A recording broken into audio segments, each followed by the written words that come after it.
পরে এখনো তুলসী মালাটা গলায় দিল না। এরা পৃথিবীতে পাপী। ওরে বোকা মূর্খ, ভগবান যেমন তুলসী ছাড়া ভগবানের ভোগ হয় না।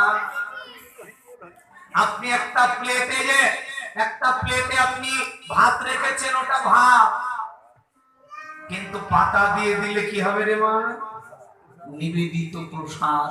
বলছে ভাতে যেমন পাতা দিয়ে দিলে নিবেদন হয়ে যায়, ওই গাছের কাঠ যেই দেহে আছে ওই দেহটাও ভগবানের নিবেদন হয়ে যায়।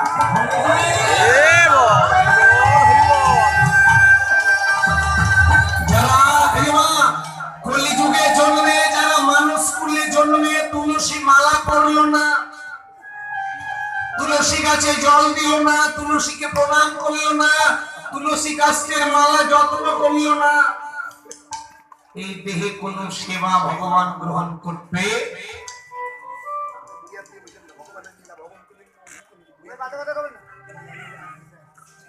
কোন সেবা গ্রহণ করবে না। আপনি গল্প করবেন না। আপনি দেখান ভগবানকে ভোগ লাগানোর সময় আপনি তুলসী ছাড়া ভগবানের ভোগ নিবেদন হয়? তাহলে আপনি যদি ভগবানকে তুলসী পাতা দিয়ে নিবেদন করে থাকেন, তাহলে আপনাকেই প্রশ্ন করছি, আপনি কেন তুলসী মালাটি গলায় পড়েননি? আপনাকেও ভগবান গ্রহণ করবে। যারা গুরুর কথা শুনে মঙ্গল আরতি করল না, যারা গুরুর কথা শুনে ভগবানের সেবা করল না, সেই সমস্ত শিষ্যকে গুরু পার করবে না। কাকে পার করবে? যারা গুরু চরণে আত্মসমর্পণ করে গুরু কর্ম করেছে, গুরু সংসারে যা যা কর্ম দিয়েছে তাই তাই করেছে।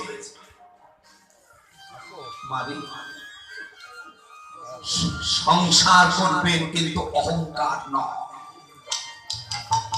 কেন? সারা জনম সুখের পিছনে ছুটবেন, সুখ খুঁজে পাবেন না যদি আপনার কপালে ভগবান অন্য কিছু লিখে থাকে।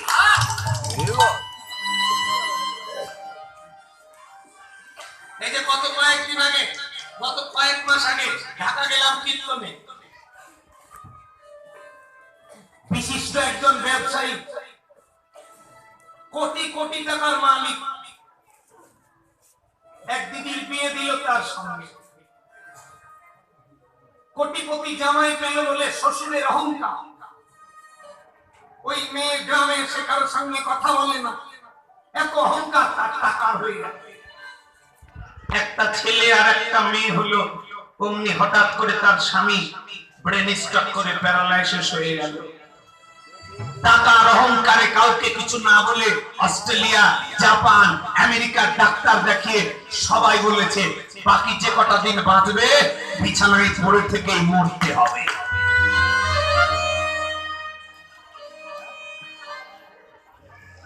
আপনি টাকা দিয়ে বাড়ি করবেন, টাকা দিয়ে গাড়ি করবেন, টাকা দিয়ে ভালো জামাই পাবেন, কিন্তু টাকা দিয়ে কপালের লেখা খণ্ডন করতে ক্ষমতা আপনার। টাকা দিয়ে আপনি সব করবেন, কিন্তু টাকা দিয়ে আপনি আপনার মেয়ের কপালের লিখন খণ্ডন করতে সাবধান। কপালের লিখন না যায়। ছেলেটাকে ডাক্তার বানিয়েছেন বলে অহংকার করবেন না। কেন? আপনি পিতা হিসেবে ডাক্তার বানার অধিকার আছে, কিন্তু ওই ছেলের কপালে আদৌ সুখ আছে কিনা কেউ জানে না, তুমি পিতা হিসেবে জানো। এরা মূর্খ, তারা পৃথিবীতে অহংকার করে জাতি, বিদ্যা, রূপ, যৌবন, মাহাত্ম্য। জাতির অহংকার করে আছো, জাতির অহংকার করে আছো। জাতির বিচার নাহি করো আর সেদিনও গিয়াছে চলে। শূদ্র ভদ্র যত হয়েছে মিশ্রিত কৃষ্ণ ভজনের ফলে। যেজন কৃষ্ণ ভজে সেই বড়, অভক্তহীন ছাড়। কৃষ্ণ ভজনে নেই কোনো জাতি কুলাদি বিচার।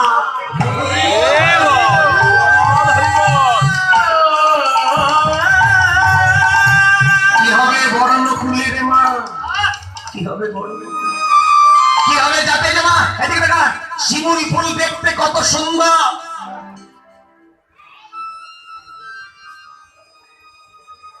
শিমুল ফুলের মতো লাল ফুল আর কেউ নেই, এত সুন্দর হয়ে ফুটলো, সবার উপরে ফুটলো। শিমুল ফুলের থেকে উঁচুতে আর কোন ফুল ফুটে না, এত সুন্দর লাল টুকটুক হয়ে ফুটলো, সবার উপরে ফুটলো। কিন্তু দেহ গোবিন্দ সেবায় লাগে।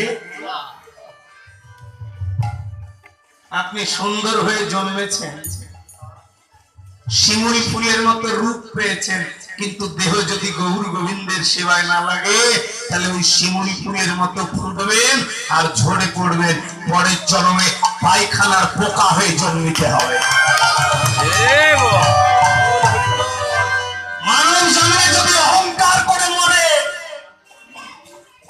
এই জন্মে রূপ পেয়েছে, পরের জন্মে আর রূপ পাবেন না। রূপের অহংকার নয়, জাতির অহংকার নয়। বড় জাতি কুলে জন্মেছ বলে কৃষ্ণ ভজন করবে না, মানুষকে মানুষ মনে করবে না, হবে না। এই যে ভগবানের প্রিয় কারা? বড় জাতি। ভালো করে বুঝবেন, আমি একদম কীর্তনিয়া, আমার কথা আপনারা শুনছেন। যদি কোর্টে গিয়ে বলি আমার একটা ভাই জেলখানায় পড়ে আছে, খুলনা জেলখানায়, স্যার আমি একজন বড় কীর্তনিয়া, আমি উকিল ধরবো না, আমি নিজে লড়বো, শুনবে আমার কথা? ওখানে একটা উকিলের, আচ্ছা উকিলকে যাকে ধরে নিয়ে গেছি, ও ডোমের ছেলে, ওর বাবা পায়খানা পরিষ্কার করে, ওর কথা শুনবে না? কার ছেলে এটা বড় কথা নয়। সেখানে আইন মেনে গেলে জজের কাছে মূল্য আছে, আইন পড়াশোনা না করলে জজের কাছে সে মূল্যহীন। ভগবান জজ, তার উকিল কারা? যারা ভগবানের আইন মানে। সে যদি নিচু জাতি হয় তবুও সে ভগবানের প্রিয়, উঁচু জাতি হয়ে যদি ভগবানের আইন না মানে, তাহলে ভগবানের কাছে সে অপ্রিয়। একেবারে সোজা বাংলা হিসেবে। এই জন্য জাতির অহংকার নয়, বিদ্যা।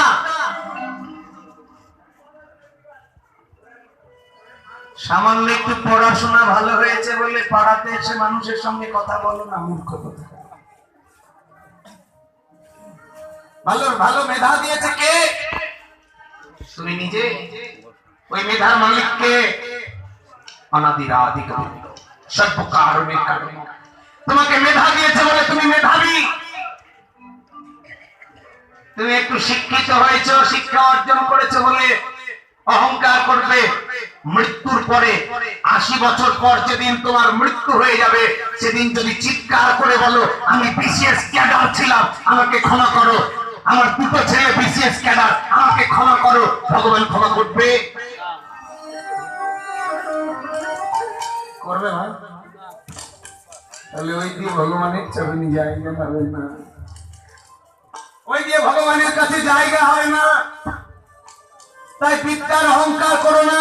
তুমি বিদ্যা অর্জন করে শুধু নিজে খাবো খাবো, অন্যের বঞ্চিব, একাকী হইব সুখী, পরহিতে মন না রাখি কখন, পর দুঃখে হই না দুঃখী। শুধু চাই টাকা করি, চাই সুন্দর নারী, গাড়ি বাড়ি ধনজন, নিজেরও প্রতিষ্ঠা করিতে প্রচেষ্টা, পর নিন্দায় রেখেছ।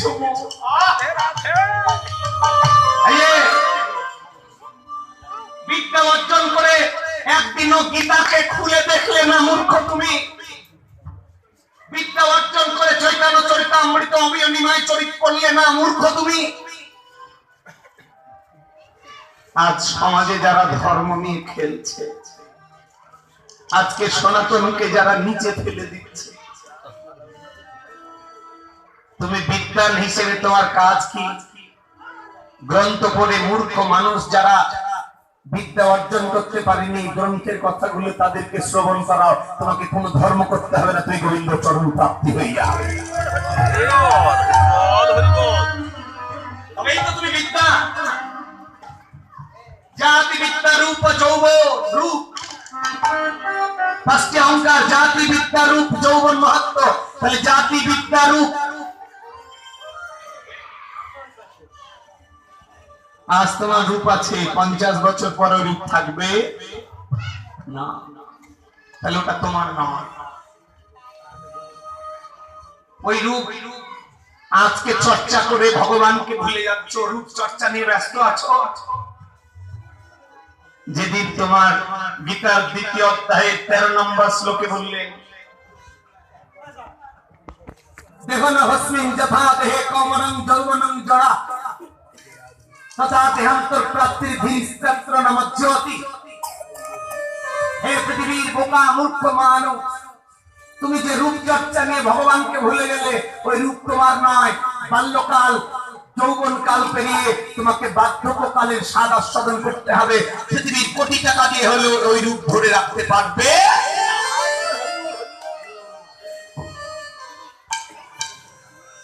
কোটি কোটি টাকা থাকলেও তোমার ওই রূপ দিয়ে ভগবানকে পাবে না। এই জন্য ওই রূপটা তোমার নয়, ওটা কালের বিবর্তন একদিন শেষ হয়ে যাবে।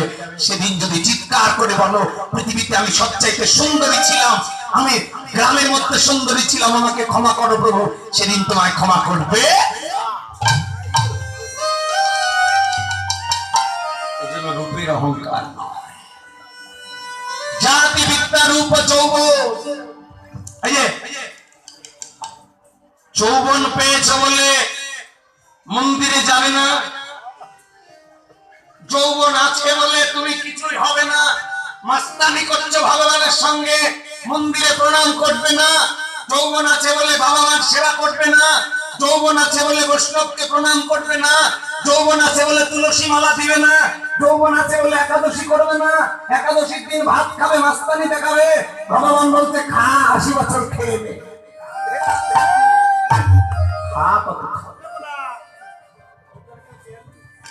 খেয়ে যা, আমার সঙ্গে মাস্তানি কতদিন? 80 বছরের জন্য মাস্তানি দিয়েছি, সর্বোচ্চ 80 বছর। মরলে তোর জন্য তৈরি করা রয়েছে 28টি নরকের যন্ত্রণা।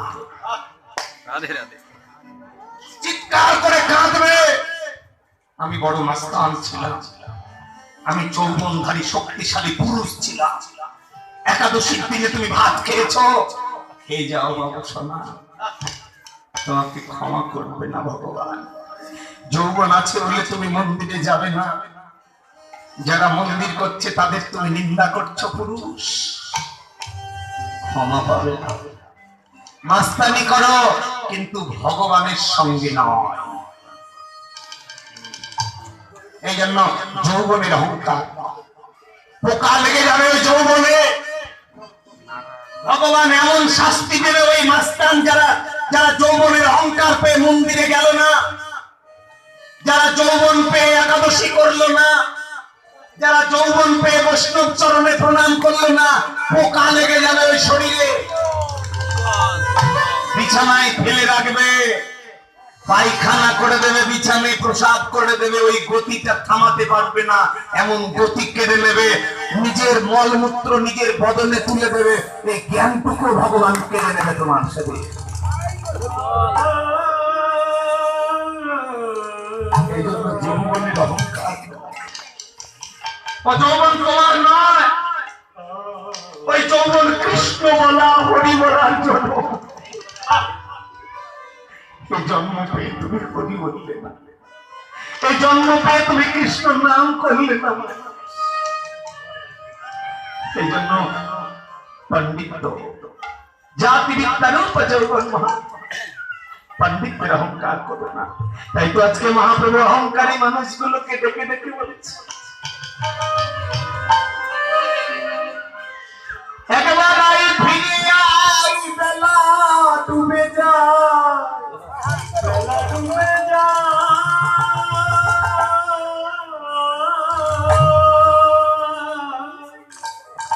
কবে কখন আধারে ঘিরিবে তোরে,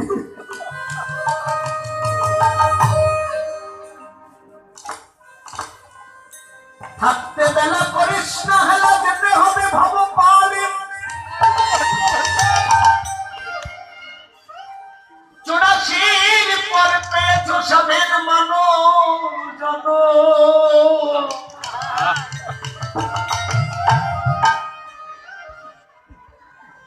কেন রিপু বসে নিজেকে সাজাতে জানো?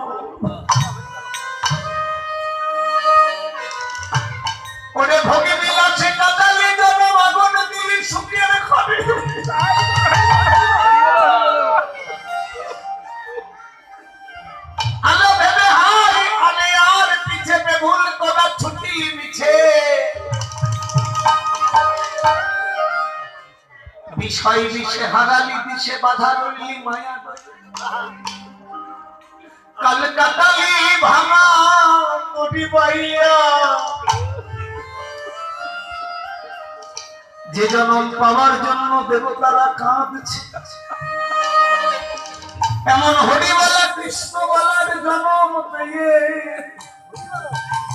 যারা অহংকারে মত্ত হয়ে কৃষ্ণকে ভুলে গেল তারা আর মায়ার ঘুমে ঘুমিয়ে আরে মা মহাপ্রভু বলছেন ওরে মানুষ কপালে লিখন খণ্ডানো যায় না এই যে মা আপনার কপালে যদি লিখা থাকে যে 12 বছর প্যারালাইসিস হয়ে পড়ে থাকবেন আপনি 12 বছরই থাকবেন একদিন কম নিত্যানন্দ মহাপ্রভুকে বলছেন প্রভু যদি কেউ 12 বছর প্যারালাইসিস হয়ে পড়ে থাকে তোমার কাছে আত্মসমর্পণ করলে তুমি ক্ষমা করবে বলছে আমার কাছে নয় রে কারো যদি কপালের লিখাটা ক্ষমাতে হয় কারো যদি আগের জন্মের পাপ কাউকে ক্ষমা করতে হয় তাহলে আমি ভগবান ক্ষমা করতে পারি ওই ব্যক্তি যদি কোন বৈষ্ণবের চরণে নিজেকে ছুপে দিয়ে আত্মসমর্পণ করে ওই পাপী ব্যক্তির প্রতি যদি কোন বৈষ্ণবের কৃপা তবে আমি তার 12 বছরের প্রায়শ্চিত্ত কমিয়ে 12 ঘন্টায় পরিণত করব তাই ওরে বোকা মূর্খ মানুষ যদি প্রকৃত সুখী হতে যদি আগের জন্মের কর্ম ফল একবার বিনষ্ট করিতে চাও যদি এই মানব জন্ম ধন্য করতে তবে আর সংসারের মায়া জালে ঘুমিয়ে দিন না কাটিয়ে তোমরা রনে কিনবা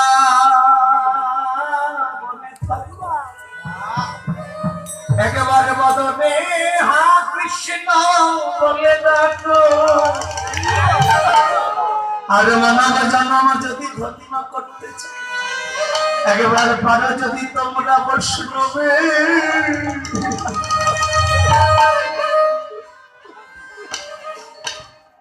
একেবারে পারো যদি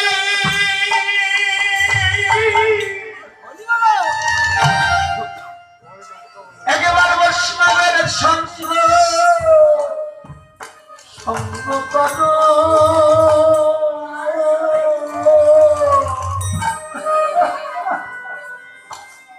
তোমরা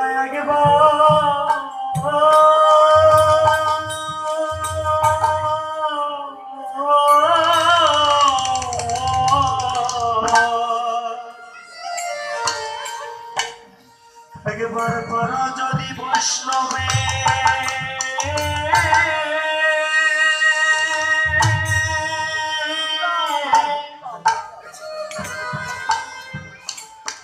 বলে বলে বৈষ্ণবের সঙ্গ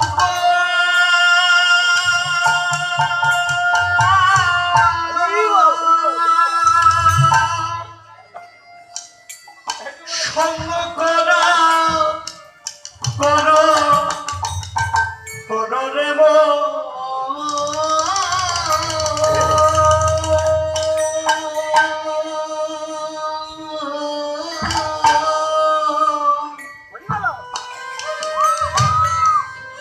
ওদের সাথে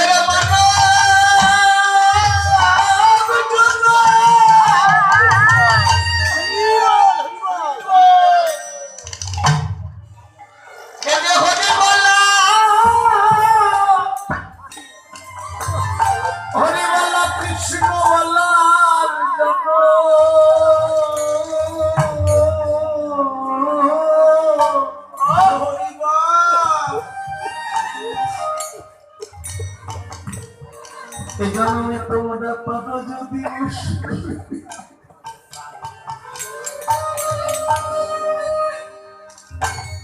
পারো যদি বৈষ্ণবে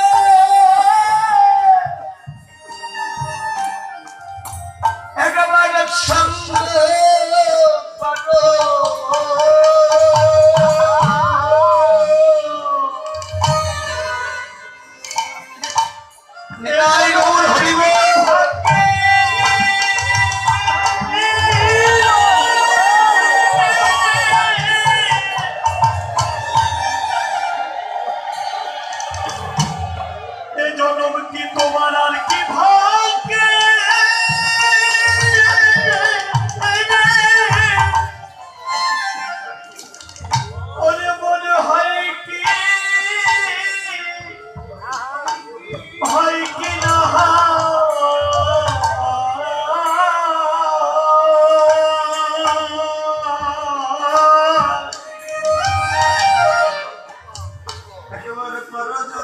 একবার পারো যদি বৈষ্ণবে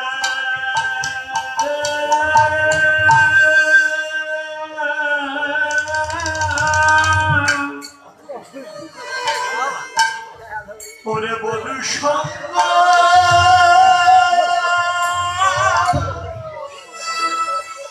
সঙ্গ করো করো করো রে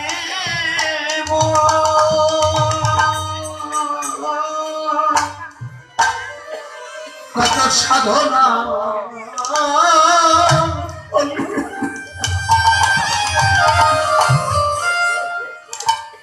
এমন জন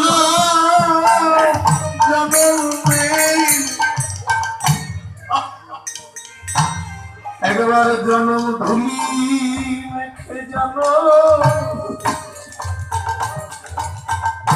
এই জনম ধন্য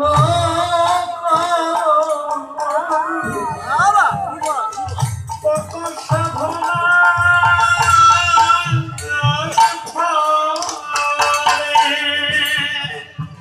এমন জন এমন জন জনম মিলে রে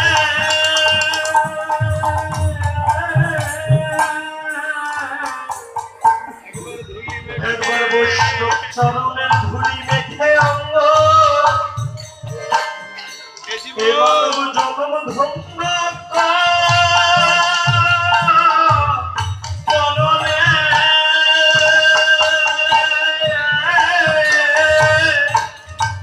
এমন জনম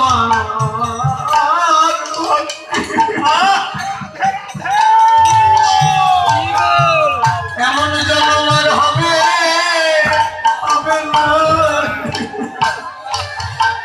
একবার ধুলি মেখে জানো এ জনম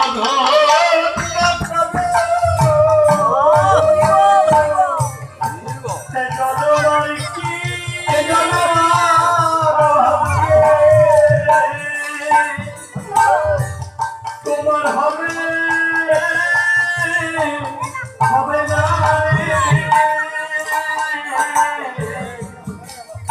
ভুলি দেখে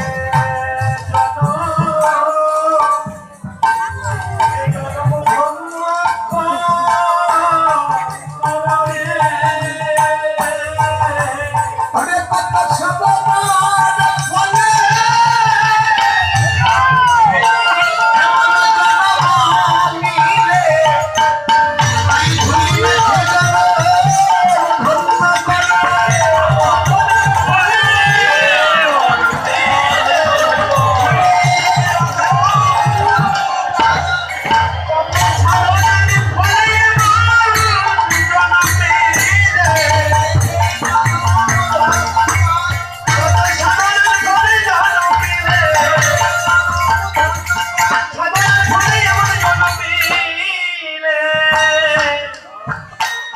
বৈষ্ণব চরণে ধুলি এ ধুলি অঙ্গে মাখা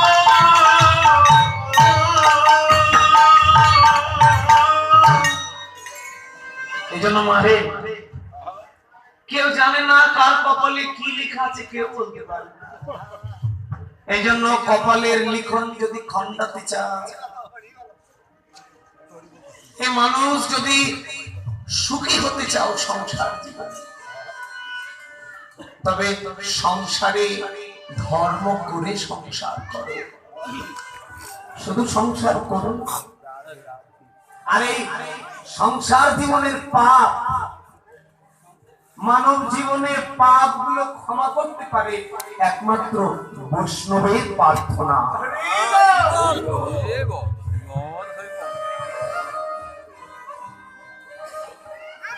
এই জন্য সংসার জীবনে মায়েরা সংসার জীবনে মাত্র 3টি ধর্ম দিলেন কলিযুগে তার আগে বললেন মানুষ তোমরা মরণের চিন্তা করো মরণের চিন্তা যদি থাকে মা তবেই তো সাধু সঙ্গ করবে এখানে বসে আজকে প্রতিজ্ঞা করে যাবেন বাড়ি গিয়ে যেন তুলসী মালাটা সবার গলায় দেখতে পায় ভগবান আমি নয়, ভগবান দেখে সুখী হবে। টাকা দিয়ে সুখ আসে না রে মা। টাকা দিয়ে যদি পজিশন দিয়ে যদি সুখ আসতো, তাহলে পৃথিবীর শ্রেষ্ঠ ধনী মানুষগুলো বিছানায় পড়ে থাকতো না।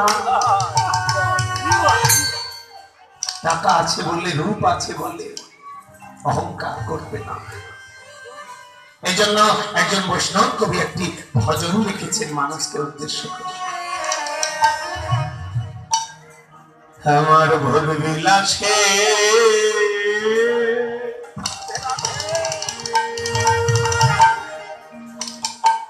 জন্ম যায়